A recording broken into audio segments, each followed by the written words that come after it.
Halo. Pul. Oh. Ya.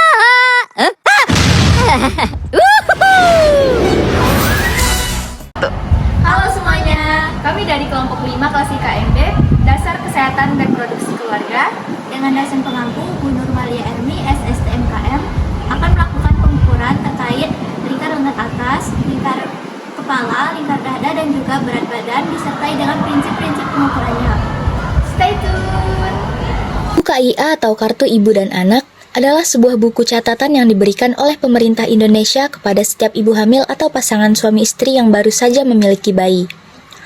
Buku ini berisi informasi tentang kesehatan ibu dan anak, serta catatan perkembangan kesehatan anak. Beberapa hal penting yang tercatat di dalam buku KIA antara lain, yang pertama ada data diri ibu hamil atau pasangan suami istri yang baru saja memiliki bayi. Kemudian, jadwal imunisasi yang diperlukan untuk anak, mulai dari bayi hingga usia remaja. Selanjutnya, hasil pemeriksaan kesehatan anak, seperti tinggi badan, berat badan, dan lingkar kepala. Yang berikutnya, informasi tentang perkembangan anak, seperti kemampuan bicara, kemampuan berjalan, dan kemampuan menulis. Buku KIA juga memuat informasi tentang nutrisi yang sehat bagi ibu dan anak.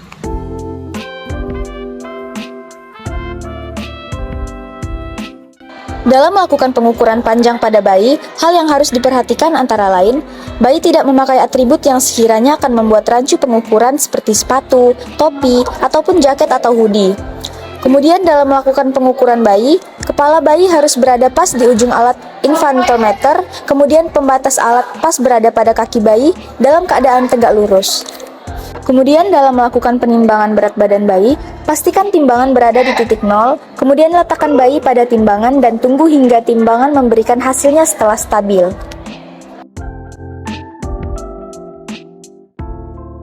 Apabila penimbangan dilakukan dengan keadaan bersama dengan sang ibu, maka terlebih dahulu timbang berat badan ibu, lalu timbang bayi bersama dengan ibu. Kemudian, dalam mengetahui berat badan bayi, dapat dengan berat ibu dan berat bayi dikurangkan dengan berat ibu, maka didapatkan berat bayi tersebut. Pengukuran lila bayi dilakukan dengan menentukan panjang tulang belikat ke siku terlebih dahulu, lalu dicari titik tengahnya. Kemudian, pengukuran dapat dilakukan dengan menggunakan pita lila. Pengukuran ini dilakukan di lengan atas pada tangan yang jarang digunakan. Pengukuran selanjutnya adalah lingkar kepala. Dilakukan pengukuran tepat di dahi bayi menggunakan meteran gulung.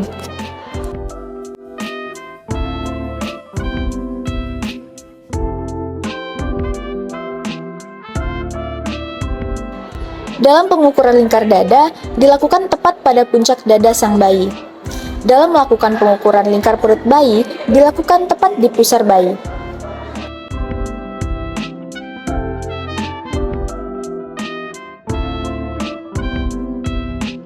Selanjutnya yaitu ada pedoman pelaksanaan stimulasi deteksi dan intervensi dini tumbuh kembang anak, yang dimana pada buku ini membahas beberapa bab. Yang pertama yaitu ada bab pendahuluan, yang kedua ada bab pertumbuhan dan perkembangan anak, yang ketiga ada bab manajemen penerapan stimulasi deteksi dan intervensi dini tumbuh kembang, bab keempat deteksi dini tumbuh kembang anak, yang kelima pelaksanaan dan instrumen deteksi dini tumbuh kembang anak menggunakan kuesioner pra-screening perkembangan KPSP. Bab ke-6, intervensi dan rujukan dini penyimpangan tumbuh kembang anak, dan yang bab terakhir yaitu pencatatan, pelaporan, monitoring, dan evaluasi program. Definisi pertumbuhan adalah bertambahnya ukuran dan jumlah sel serta jaringan interselular. Berarti bertambahnya ukuran fisik dan struktur tubuh sebagian atau keseluruhan sehingga dapat diukur dengan satuan panjang dan berat. Sedangkan perkembangan adalah bertambahnya struktur dan fungsi tubuh yang lebih kompleks dalam kemampuan gerak kasar, gerak halus, bicara dan bahasa, serta sosialisasi dan kemandirian. Adapun ciri-ciri dan prinsip tumbuh kembang anak, yang pertama, ciri-cirinya yaitu perkembangan menimbulkan perubahan, pertumbuhan dan perkembangan pada tahap awal menentukan perkembangan selanjutnya, pertumbuhan dan perkembangan mempunyai kecepatan yang berbeda, dan seterusnya. Untuk mendeteksi tumbuh kembang anak dapat dilakukan dengan screening pemeriksaan perkembangan anak menggunakan kuesioner pra-screening perkembangan anak, yang bertujuan untuk mengetahui perkembangan anak normal atau ada penyimpangan. Dijelaskan juga alat atau instrumen yang digunakan, cara menggunakan KPSP, interpretasi hasil KPSP, dan intervensi yang harus dilakukan sesuai Jika perkembangan anak sesuai umur, perkembangan anak meragukan, atau jika tahapan perkembangan terjadi penyimpangan. Pada pedoman pelayanan SDI DTK ini terdapat kuesioner pra-screening perkembangan KPSP bayi berumur 3 bulan, 6 bulan, 9 bulan, hingga anak berusia 42 bulan yang berkelipatan 3. Lalu terdapat salah satu contoh kasus, yang dimana tanggal lahir seorang anak yaitu 3 Februari 2020 dan tanggal periksanya yaitu 26 Juli 2023. KPSP usia berapa yang cocok untuk deteksi dini perkembangan anak tersebut? Ibu mengatakan anaknya belum bisa memakai baju sendiri. Jabarkan intervensi apa yang dilakukan untuk hasil tersebut. Baiklah, yang pertama-tama kita harus menghitung jarak tanggal lahir ke tanggal periksa, yang dimana didapat hasil 41 bulan 23 hari, atau yang jika dibulatkan ke atas menjadi 42 bulan, sehingga KPSP yang dipakai untuk kasus keempat ini yaitu KPSP anak berusia 42 bulan. Pertama yaitu beri kubus di depannya. Dapatkah anak meletakkan 8 buah kubus satu persatu di atas yang lain tanpa menjatuhkan kubus tersebut? Jawabannya ya. Kenapa? Karena di sini mengartikan bahwa dia hanya belum bisa memakai pakaiannya sendiri dan dipastikan tidak ada masalah klinis apapun. Hanya saja memang belum terbiasa untuk melakukan kegiatan secara mandiri. Yang kedua, beri pensil dan kertas, buatlah lingkaran di atas kertas tersebut. Minta anak menirunya. Dapatkah anak menggambar lingkaran? Jawabannya ya, karena jika nomor 1 dia bisa meletakkan 8 buah kubus, jadi sudah dipastikan dia juga bisa melakukan hal ini dan tidak ada kaitannya juga dengan bisa memakai pakaian sendiri ataupun tidak. Nomor 3, dapatkah anak mengenakan sepatunya sendiri? Jawabannya tidak, karena tadi sepatu itu juga termasuk salah satu yang harus dipakai sendiri, pakaian, jadi jawabannya tidak.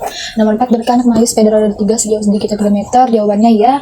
Nomor 5, dapatkah anak dapat mencuci tangan sendiri dengan baik setelah makan? Jawabannya ya. Apakah anak dapat mengikuti peraturan permainan bila bermain dengan teman-temannya? Jawabannya ya.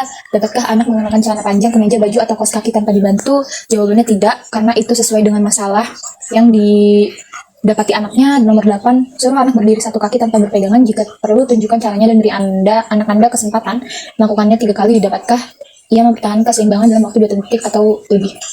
Jawabannya ya, karena di sini nggak ada masalah dengan gerak kasar si anak. Dan yang terakhir, letakkan selembar kertas ukuran buku ini di lantai. Dapatkah anak melompati panjang kertas ini dengan mengangkat kedua kakinya secara bersamaan tanpa didahului lari? Jawabannya ya.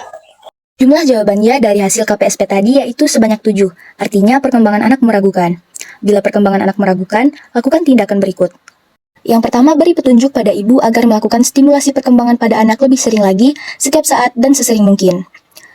Kemudian, ajarkan ibu cara melakukan intervensi stimulasi perkembangan anak untuk mengatasi penyimpangan atau mengejar ketertinggalannya. Selanjutnya, lakukan pemeriksaan kesehatan untuk mencari kemungkinan adanya penyakit yang menyebabkan penyimpangan perkembangannya dan lakukan pengobatan. Kemudian, beri waktu dan kesempatan untuk praktek. Beri anak kesempatan untuk mencoba memakai baju sendiri setiap hari. Latihan teratur akan membantu mereka meningkatkan keterampilan tersebut. Lalu yang terakhir, membiarkan anak memakai sendiri pakaiannya meskipun masih salah. Hal ini agar anak dapat mandiri dalam mengatur dirinya. Jika orang tua selalu membantu anak menggunakan pakaiannya, maka anak tersebut akan terus bergantung pada orang tuanya.